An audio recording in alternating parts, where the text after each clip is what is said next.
guys, so I'm here comfy in my bed. I hope that you guys have found somewhere that you find is comfy too, so that we can listen to stories together. The book that we're going to be reading is Farfallina and Marcel. If you look closely at the picture, it looks like it's a story of what? What two animals? A caterpillar and a goose. So let's read. The rain fell all morning. It splattered on the pond and splashed on Farfallina's leaf. She found a dry spot and she ate it. What color is Farfallina? Pink. Oops. Hey, said a little voice. You're eating my umbrella. Farfallina peered over the edge. A small gray bird was huddled underneath. Farfallina liked his soft feathers and his gentle eyes. I'm Farfallina, she said, and she slid down to the ground. My name is Marcel, said the bird. He liked Farfallina's smile and her pretty colors. So as she was eating, she was taking away the umbrella of her new friend, Marcel. The rain turned to drizzle and Farfallina wanted to play. I'll hide and you find me, she said. Marcel agreed. Farfallina hid under a fern close to the ground because she knew that Marcel couldn't climb. Now I'll hide, said Marcel when he found her, and he hid right behind the tree because he knew that Farfallina moved slowly.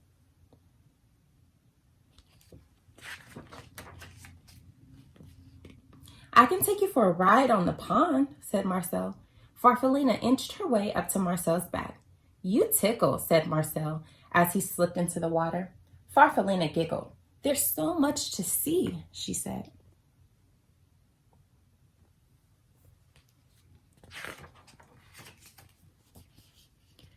Farfallina and Marcel played together every day.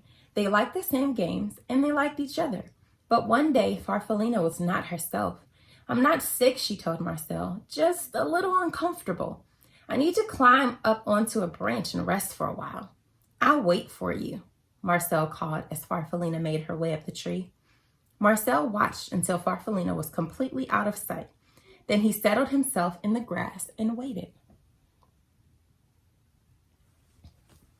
What do you guys think was wrong with Farfallina? Take a couple seconds and just think about it. She was feeling fine before, but now she felt a little uncomfortable. What do you think was happening to her? Let's keep reading and see. Night came and then morning, but Farfallina didn't come down. Marcel called to her, but she didn't answer. He was very worried and terribly lonely. Weeks went by. The afternoons grew longer and warmer, and Marcel went to the pond. He was growing, and when he looked at his reflection in the water, he hardly recognized himself. So let's look at Marcel over here as he was waiting for Farfallina. And as the weeks went by, what changes do you see? Look at his feathers. Look at his size. That's right. He's growing.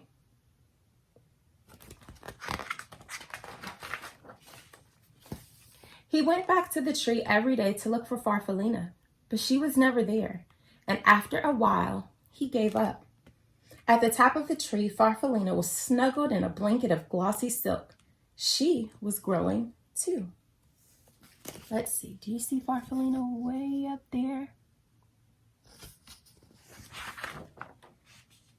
The sky was blue and clear the morning she was ready to come out and open her beautiful new wings. She had no idea how long she'd been up in the tree, and she floated down to find Marcel.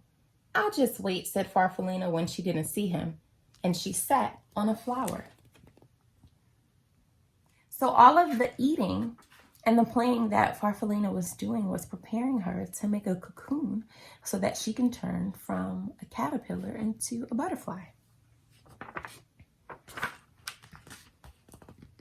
Night came and then morning, but Marcel wasn't there.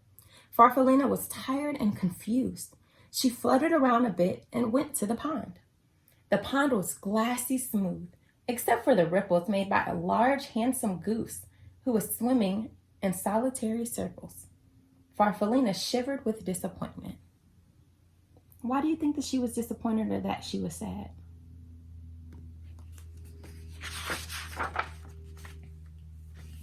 She went to the pond every day to look for the small gray bird named Marcel, but he never came. One morning, the goose stopped his silent rounds and spoke to her.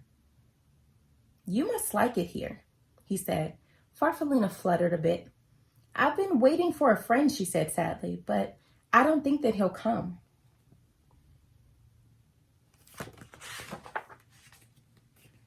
Marcel liked her smile and her brilliant colors. "I know how you feel," he said. "I lost a friend too. She just vanished into thin air."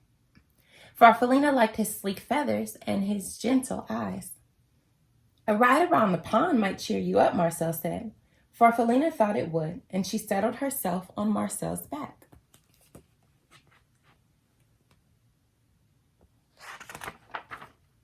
"It's funny," Marcel said, "but I feel as though I've known you for a long time." "I was just thinking the same thing," said Farfallina. "My name is Farfallina. What's yours?" Marcel stopped suddenly. He beat the water with his strong wings. Then he swam round and round and round. "It's me, Farfallina," he shouted. "It's me, Marcel. Is that really you?" "It is," Farfallina shouted back. They looked at each other and laughed. So all this time that they were talking and swimming around, they didn't even know that they were friends. By evening, they had explained everything, and they fell asleep, smiling at the stars. Just like old times, huh? Farfallina and Marcel spent the rest of the summer playing just as they had before. Marcel was careful not to fly too fast because he knew that Farfallina couldn't keep up. Farfallina didn't hide in the flowers because she knew Marcel would never find her. And when the leaves on the trees around the pond turned red and gold, they decided together to go south. Do you know why animals go south when it turns cold? Together. So when it turns cold, animals go south because it gets warmer there. So when it gets cold up north, it gets warmer, or it is warmer down south. So I hope that you've enjoyed Farfallina and Marcel.